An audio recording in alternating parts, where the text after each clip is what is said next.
Welcome back. GCSE question of the week, week 4, part 3. And if you're still with me, well done. Hats off to you. In for the long haul. If you're going to have a go at number 3, you're obviously aiming for a grade 9. They're getting tough. Okay, so we just looked at solve the quadratic inequality x squared minus 9x plus 18 is greater than 0. We're going to use the same sort of techniques. We're going to have a look at the slightly trickier. Solve 4x squared minus 7x plus 20 is less than x plus 17. And you probably spotted straight away that our first job is to convert that inequality into the same form as the first one. So we've got a bit of rearranging to do, and we can do that just like we would do a normal equation. So I'm going to subtract x from both sides. That's going to give me 4x squared minus 8x plus 20 is less than 17. Then I'm going to subtract the 17. That's going to give me 4x squared minus 8x plus 3 is less than 0. And we want that less than 0 there so that we can then do our factorising trick. Before we do, let's do what we did before, and let's go back. Let's get rid of that less than symbol and replace it just for now with an equals. Okay, and then we'll do our factorising. So, right, you should pause the video here. This is by no means as straightforward, by no means easy. This is much less straightforward than the last example. Pause the video, have a go, see if you can factorise 4x squared minus 8x plus 3 into your two brackets. Right. All done? Let's have a look. I reckon we're going to need a 2x and a 2x. Okay, I reckon we're going to need some negatives there to give us that minus 8x in the middle, and our only possible factors for the 3 are 1 and 3. So let's just check it out. If you got that, fantastic. Okay, I reckon if we FOIL it, we're going to get 4x squared, we're going to get minus 6x, minus 2x, that makes minus 8x, and we're going to get positive 3.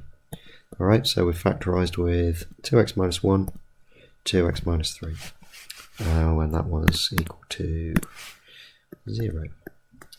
Alright, so choosing our values of x is slightly trickier this time, so I would recommend you write them out separately. So we need 2x minus 1 to equal 0, or we need 2x minus 3 to equal 0.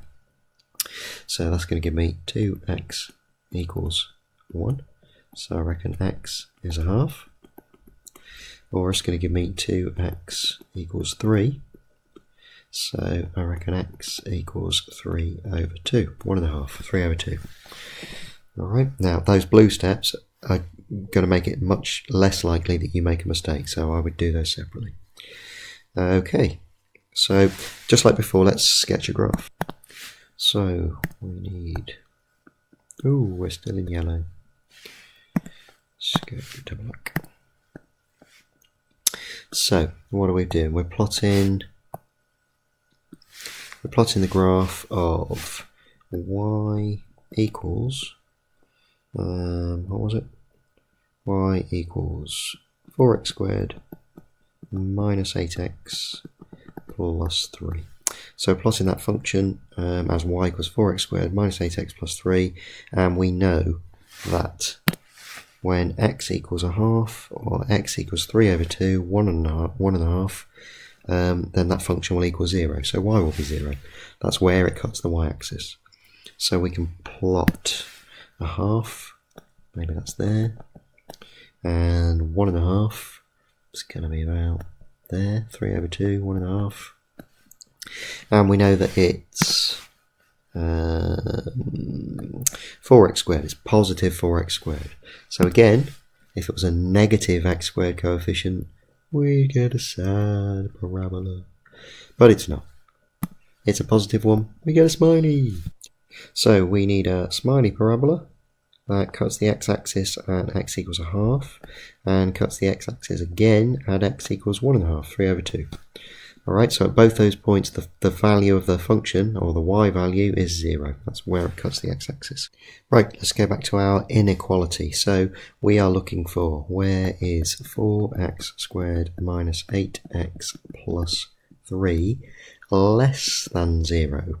Well, we know where it's 0. It's 0 here at x equals a half, and here at x equals 1.5, 3 over 2.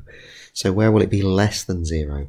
Well, it's going to be less than 0 anywhere along this part of the function here, this part of the curve.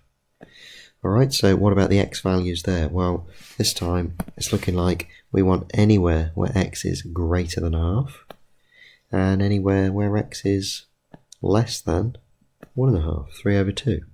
So our solutions are x is less than 3 over 2, 1.5, and x is greater than a half. And that is our final answer.